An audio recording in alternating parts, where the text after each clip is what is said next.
All right, good evening. Welcome to the Athens Recreation Advisory Board meeting for September 15th. It's 5:35. I'm Brandon Thompson, Chair. With me, I have board members Daniel Brown, Ash Allenson, Greg Lavelle, and Rebecca Dillon, and we have Aaron Helms from the APR department. So I wanted to ask, do we have any additions to the agenda? Anybody need to add that's not on there? No?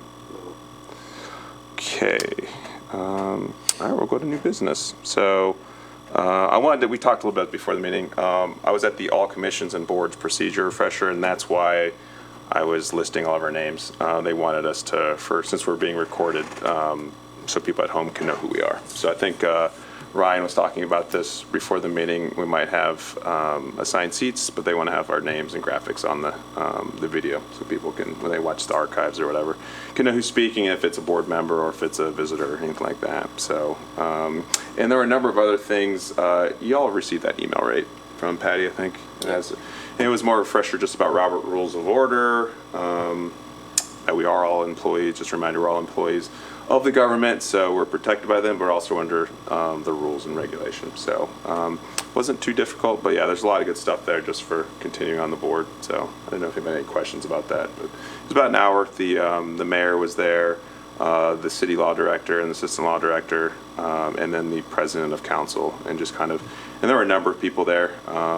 It was actually pretty helpful. So yeah, I didn't know if anybody had any questions about that, but just kind of, if you get a chance, if you could look at it, I think it'd be helpful. Just we do some motions here and stuff like that, but it's important that we have all that stuff recorded. So next item, pool wrap up. I know there's an update in the report, but I wanted to see if you had any thoughts, Aaron, or anything you wanted to share. I'm sure it was a wild ride from what I remember. Yeah, so. No, this year was a great year for the pool, to be honest. Just looking at 2021 numbers, we brought in $65,000 in 2021, while 2022 our revenue was $175,000+. So we had a really good year, and I think, me and Catherine Ann both agree that that's largely due to the staff and to the pool manager that we had, Annie, having the right people in the right places made a world of difference. But also just the community participation and coming and choosing us for their leisure needs for the summer for swimming. So that was super uplifting and awesome. We did have, the pool is completely closed now. We had the dog swim last Saturday, and attendance, according to Shelly with Friendly Paws, who's the one that kind of manages the volunteers and gets the word out for that. She said the attendance was a little low. We had around 50 dogs. We had probably more people there watching the dogs swim than actual dogs. And if you've never been to the dog swim, it is a sight to see, because those dogs, it's like they run into old friends and they're just running around and playing. So it's really cool.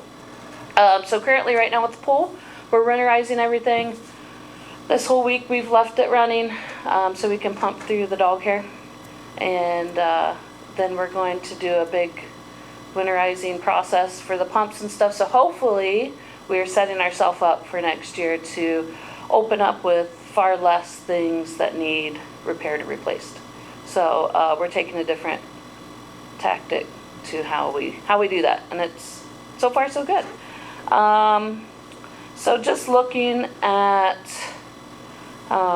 expenses, we won't know total expenses until probably mid-October, once we pay out all of our chlorine bills, our salt, CO2, our contract with Buckeye Aquatics and all that. But we should know that shortly, and we're very hopeful and thinking that that's going to also be a plus.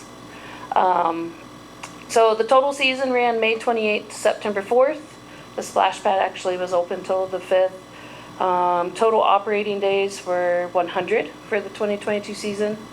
85 operating days, which means like Monday to Sunday, ran from May 29th to August 20th. 5 days of full day closures due to weather.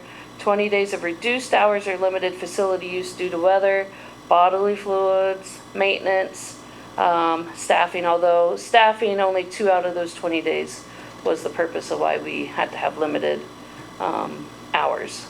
And then there were 15 operating days between August 21st, September 4th, and most of that's just due students who are lifeguards going back to school. And the availability is a lot lower there, so it's just something for us to look at for next season on how we move forward to provide the same service or better to the community. So that's kind of the wrap up of it, but things that we are looking at for next year. So we know that swim lessons is a big draw, and we identified that evening lessons are a must. So that's something we're really going to work through. The thing is, when we add something, we got to take something away from somewhere else. So if we add an evening swim lesson, then we're taking away either lap swim, or we're taking away the ability for people to rent the facility that evening. So it's just weighing those options. But that's definitely something we need to look at. We also need, in order for us to have swim lessons, we have to have a water safety instructor, a certified water safety instructor. So not just a lifeguard runs it, it has to be someone that has been trained through the Red Cross for having classes to teach people to swim. So that's something we're already working on. We've already reached out to a couple staff that we felt outperformed this summer, and we're hoping that they return and that they want to take a bigger step in the responsibility pie. So we are going to review more of our morning usage that kind of coincide with Lap Swim and Bobcat Swim Club. This year Swim Club had 8 to 10, but we may need to reduce their lanes so we can have some more lap lanes for Lap Swim, because we heard from that community too that they would like to have some more space, and we know they're important too. This year we were just trying to get the season started and to get into a routine before we introduced rentals. So next pool season we're hopeful to start rentals a lot earlier in the season. I think we didn't start till mid-June or July for rentals. We're hoping that right off the cuff maybe we can offer the ability for people to rent the space during rental times sooner. We also identify that, possibly we need to adjust the number of staff on shift at one time. In some areas, it may have felt like we had too many staff, and then other times maybe not enough. So we're still trying to play with that dynamic to get the right ratio. And then with this year kind of being not blindsided, but just the kids that went back to school, we weren't really prepared for that many to say, okay, I'm done working, I got to focus on school. So we need to look at staffing, but also just kind of our pool operating hours.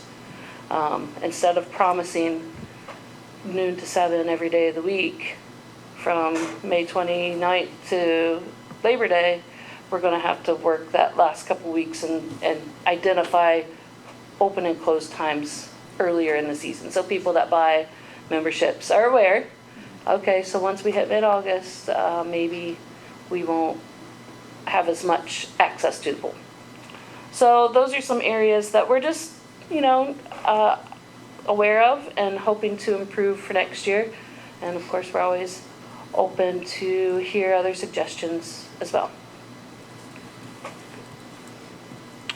Aaron, regarding the lap swim, Mm-hmm. might it be a possibility to have it at 7? I think in the past it had been early like that. Yeah, that's definitely something that we're looking at, considering what the earlier hours. Last year we did 6:30 a.m. and there were people that came to that. I would never get in the pool at 6:30 in the morning, it's too cold.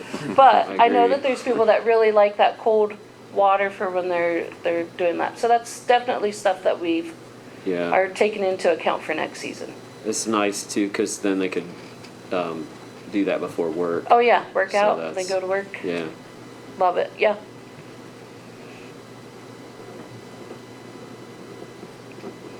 How were the rentals? I mean, from what you expected, from what we got, it seemed like I was always being invited to something at the pool, and I just don't remember that in the past. I don't know if that was just.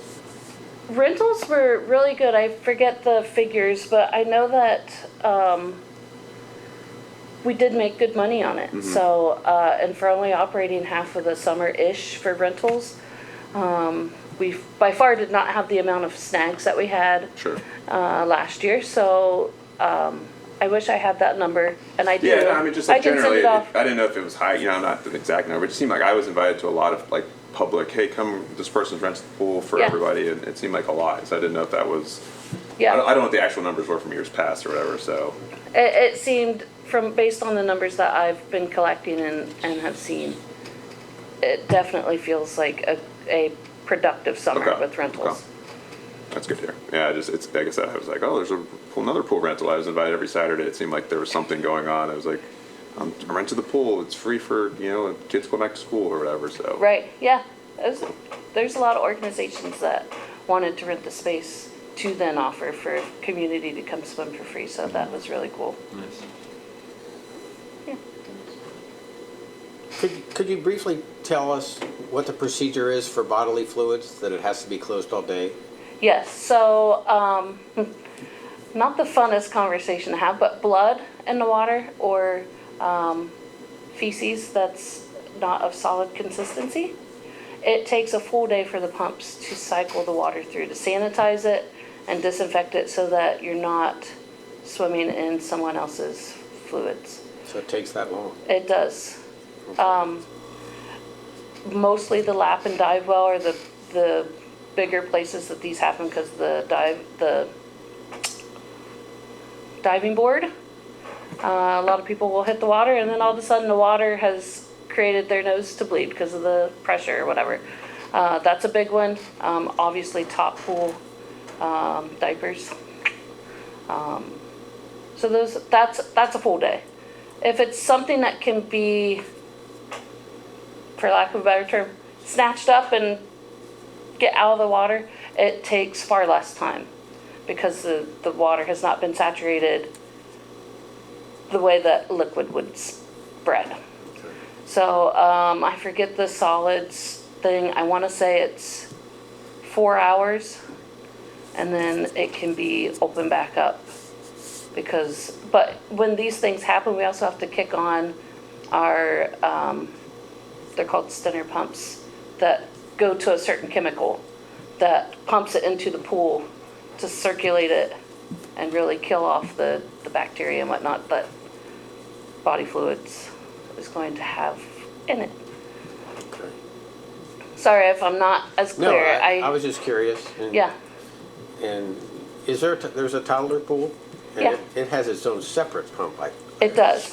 So like the purpose of how this pool was designed, to my knowledge, was so in these cases, certain areas could still stay open if we have to close other ones.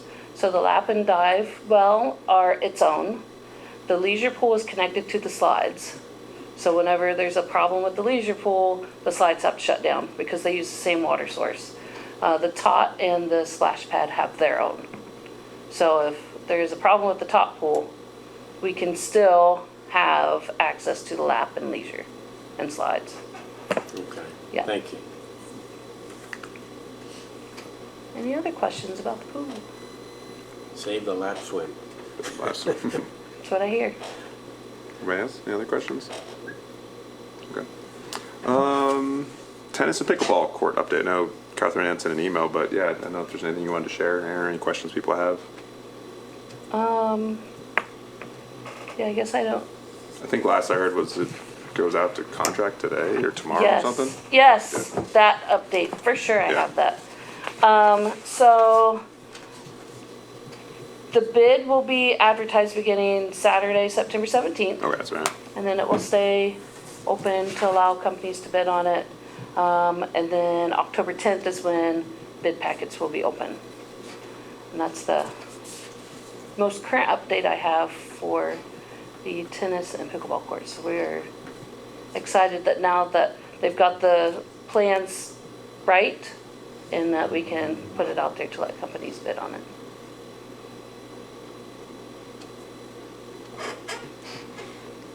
questions or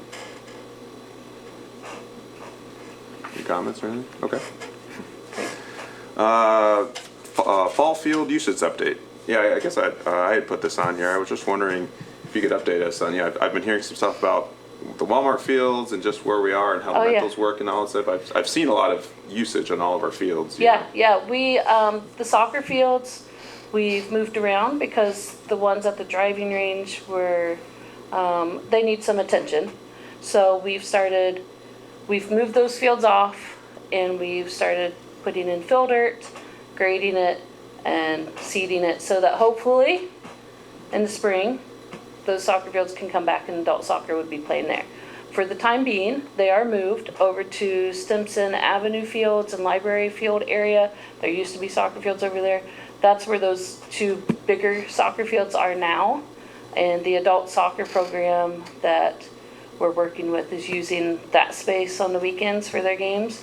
I guess that there's another like travel soccer team, youth team or something that's using that space for practicing. The same down at Walmart, there's a youth travel team that's using the space down there. And then of course we have our youth program ourselves that's running out of the West State ballparks. We've got fields set up on the outfields of field 1 and 2. And then we also have the middle school using soccer field space on Dalton Field. There's a lot of soccer right now. That's great. This is it's time to shine. So, yeah, a lot of usage there, but then we also have OU club softball, looking for space. There's other youth softball teams that are looking for places to play. So, it's definitely keeping our guys busy with keeping those areas up, usable. But definitely a lot of use, and it's nice to see all the extra people out in the parks and enjoying that, getting a little exercise in, playing a little game. So, Erin, can I ask how you go about hiring spaces in terms of that, and for the community? Is it reaching out to somebody? Is there a cost towards it, etc.? So right now they would reach out to me, and then I would work with Kevin, our labor supervisor, just to make sure that can we maintain this area, because right now he's still mowing grass as much as he possibly can. So I just check in with him to make sure there's space, and right now the baseball fields and softball fields have not been used for baseball or softball in a while, and almost immediately as soon as you're done playing that sport, grass grows on the infield, and that is a big taking on to get the grass removed from the infield so that you can let someone play a game or something. So the process would be to contact me, and I do know that starting, we're hopeful in 2023, there's going to be more fees to it, because we are putting a lot of time into prepping fields and making just it look nice enough to play on, for little to no revenue back in. So 2023 is going to probably be the year of field fees. And are we mowing Stimson Avenue's fields, or is OU doing that? Nope, we're moving. We're doing that? Okay. That's part of the, to my understanding, the agreement between us and OU, because Okay. that field is So, OU okay. property. So we are mowing that, and then the adult soccer program is painting it Okay. to keep it up. Good to know. And then reservations, is there a hierarchy of, usage or whatever? Obviously right now we want our programs to have the space first. And then typically it's nonprofit would be more ideal next, and then for-profit following. We're hopeful that there will be a way, what I'm working on right now with our new civic rec program, is that people can go online to our registration program and look and see what fields are available and be able to reserve it that way. So that's it. Cool. Anybody have any questions or comments about that? I think it's great that there's more opportunity, and you're putting a lot of time and effort into making at least a decent field to play soccer and other sports on. So I think it's great, and just with my background and thinking about opportunity and trying to think about future development, for, especially in the youth setting, it's exciting, and hopefully we can collaborate like we always do anyway with my program at Ohio and use Solar's the opportunity that we have with our students coming through the program and be able to kind of keep that connection and give back to the community, especially in the youth sporting setting. Yeah. We always need youth coaches, so. Absolutely. That's kind of anybody or any program that you are reaching out on. I know we do that well. With an opportunity for people to be employed or volunteer, I'm happy to send it out to kind of my students that I'm working with, and they all need that experience, which is awesome. So Yeah. I appreciate that connection and that relationship from our perspective. Yeah, well, I appreciate it too, because they're coming in very professional, so it's helpful for the families involved too, that someone that loves the sport that their child is participating in, and they can kind of sit back and enjoy it too. So we love it. We love the OU students. Bring them on. Any other comments, questions about that? Staff report? Great, so I will just kind of, you should have got a little paper that has just kind of a breakdown. Feel free to read through that. I'll kind of hit on, just briefly run through it. So programming right now, we're full on fall soccer, fall youth soccer. We've got plenty of dance and movement classes for the youth going on at the community center. Childcare, we have pre-K, before and after care going. We also have started our Wee Wigglers program on Friday mornings or Friday afternoons. The good thing is we do have a preschool teacher now that is just for preschool, and she's doing awesome. Her name is Hannah, and the kids really seem to like her. So right now we have 10 kids in our preschool program. So excellent. Our fall fitness classes are going on. We do have a new fall fitness class called Pound Fit. If you like music and drumming and you want to get fit, this is the activity for you. Right now, as I said, we're working with the adult soccer program, the Athens, Ohio Soccer Organization, for the Adult Soccer League. The middle school soccer teams, we're working through an MOU with them so they can use our space. And then the Adina Spears is one of the youth soccer programs that we're working with, that's using the Walmart field space. The art stuff we've got going on, after school programming, a lot of rentals. We are working on what our next production will be about Arts West, and that's exciting. Still doing a musical lending library. Arts West has been at many of the local events, so I know coming up, Paw Festival they'll be at. They were at Nelsonville Music Festival. There's another music festival they were at. There's one more in there that I'm overlooking, but we think it's great that they're there and the face is out there for arts, parks, and recreation at these events. They've been selling some tie-dye merchandise, so hopefully you'll see some Arts West I and got one of Athens those Parks and Rec at shirts Skate walking Jam. around. It was really cool. I was going to mention, I think it's really cool. I'd never seen the department like in those spaces, and I saw them at Nelson Music Fest. I saw them at Skate Jam. You know, it was Yeah. really cool. Just late night. It was really nice. So. Whether or not, like, it's still visual that people will see and recognize when they're out and about. So we're excited about that. Skate Jam was the other one that they were at. So yeah, and that was a hot day. In the community center, there's a new gallery up called Hand Gallery. It is just really cool, striking images of people's hands and the jobs that they do. I think they're all female, but could be wrong. Parks, we're filling seating and field prep on the right of entry, which is the driving range soccer field area. We're also hoping to do some field work on the Walmart field area so that in the spring, youth soccer can rotate to the Walmart fields and give the ball fields a break, even though they'll have baseball from Sandlot on those. But we're trying to rotate so then that way we're not totally ruining our areas of play. The adult soccer fields at Simpson Avenue and the library. We are in the process of accepting or obtaining a playground from the Old West Elementary site.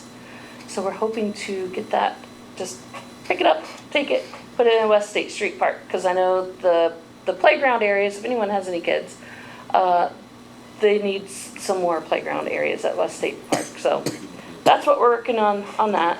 Community events engagement, movies in the park. Our next one is next Friday. We're showing Hocus Pocus. It's going to be lots of fun. All the tabling events I had mentioned before. We also did have a table at the OU Community Engagement event on campus a few weeks ago.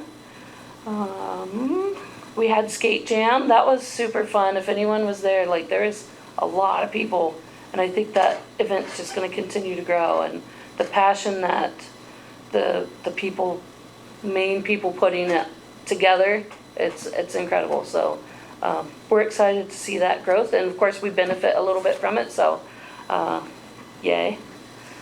We are working on a Halloween event for Uptown to do sort of a family focus section of that. And then instead of our typical Halloween game night, we're looking at doing some kind of like fall harvest theme event early November for families at the community center. Projects ongoing, West State Street Park, the bathrooms. We have the stalls. We just need to be able to get them put in, and the people that would put those in are pretty booked. So, but we're on their schedule. The concrete pads were installed for fields 1 and 2 dugouts. We obviously there's a need for more benches, and the shade sails, I think they're adjusting those. Ongoing still for the riparian project and basic control. Dog park enclosures, still work in progress at East State, but people have been using them, and so we're working with Shade Tree Commission to get some trees planted around the exterior of it to provide more shade. So that's exciting. And of course, still the East State Dog Park that's already there is still usable. We just wanted to make sure that once we're told construction's happening, we want to have a space for those dog owners to be able to go on that end of town. Upcoming projects, community center roof. We're hoping that will coincide with the solar array that's going in, so we're hopeful that starts soon. New West State Street restrooms, waiting on site design so we can bid. I know they're still trying to locate some things underground to see if we can tap into those. Talked about the tennis and pickleball courts, camping at Camp Rotan. There is a environmental grad student that has reached out, and we're going to work with them to see about getting those platforms ready in a way that someone could camp in that space when we're ready. So that's exciting, because Camp Rotan is a little gym in our community that few people know about, but it's just really cool to escape to that area.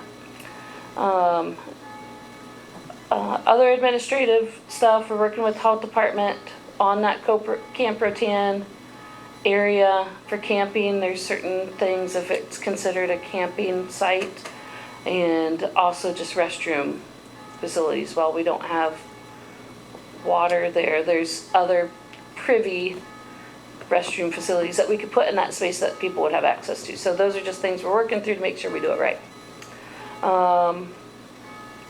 Right now we're just in the beginning of the 2023 budget planning and reviewing of how 2022 has gone, which based on what we're seeing, it's been pretty positive. So we're excited about that.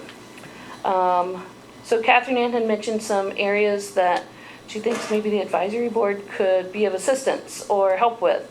AMAC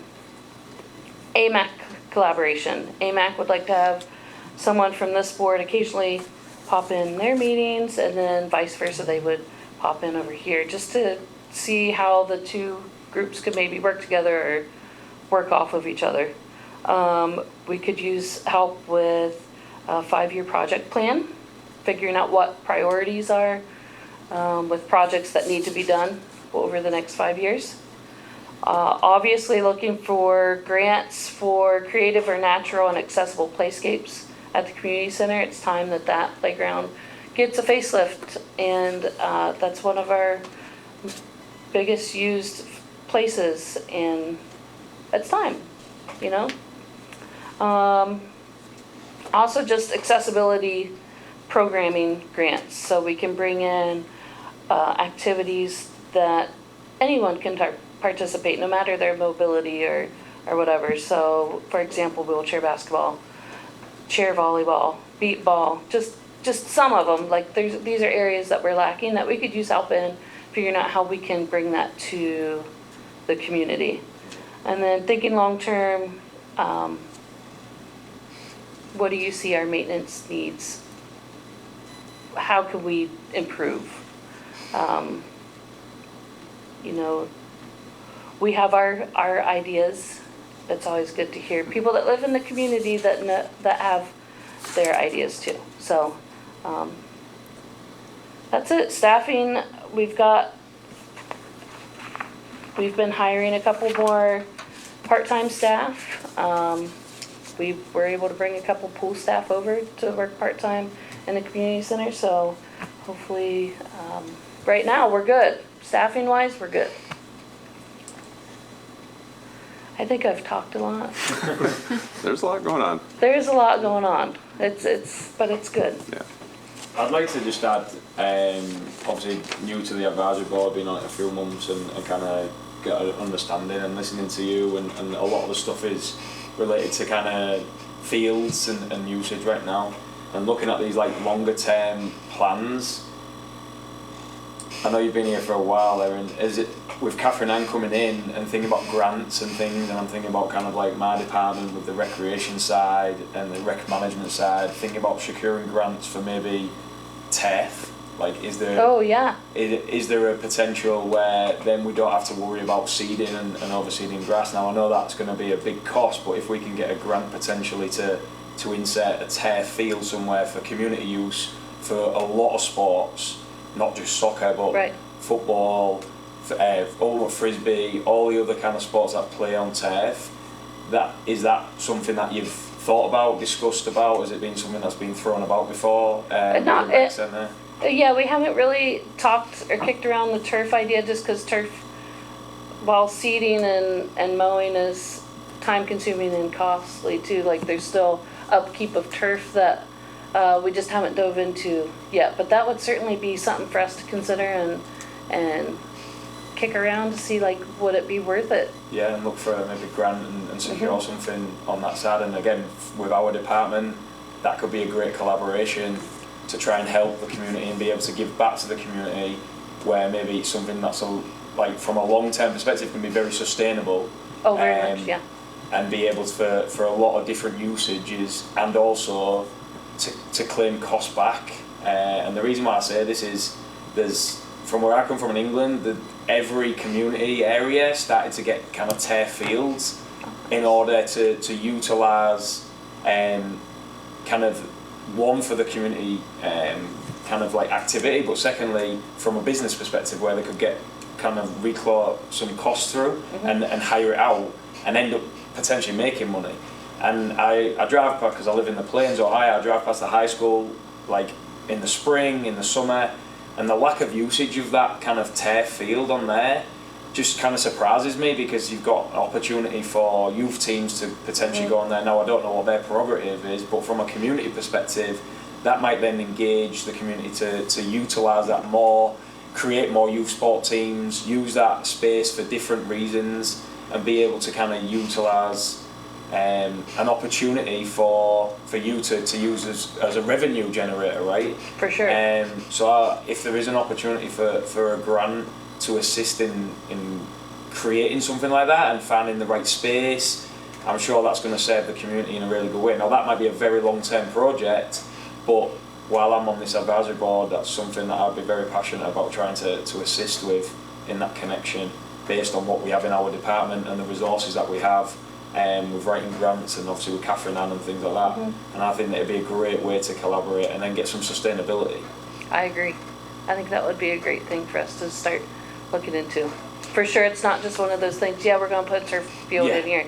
There's gonna be planning and stuff, but I love that there's that excitement to talk about it and hopefully grow that. So yeah, I think that's definitely something we need to consider. I do have an update with partnerships too. I contacted a professor in the social work department who, there's like a class that focuses on grant writing. So we do mock grants, but I like had the idea of like connecting that and then students writing grants, like partnering with you guys. And the Yeah. professor was all for it and is willing to start contacting Catherine Ann now for next semester to Yeah. start that in spring. So. That is awesome. That would be great. That would be very much appreciated.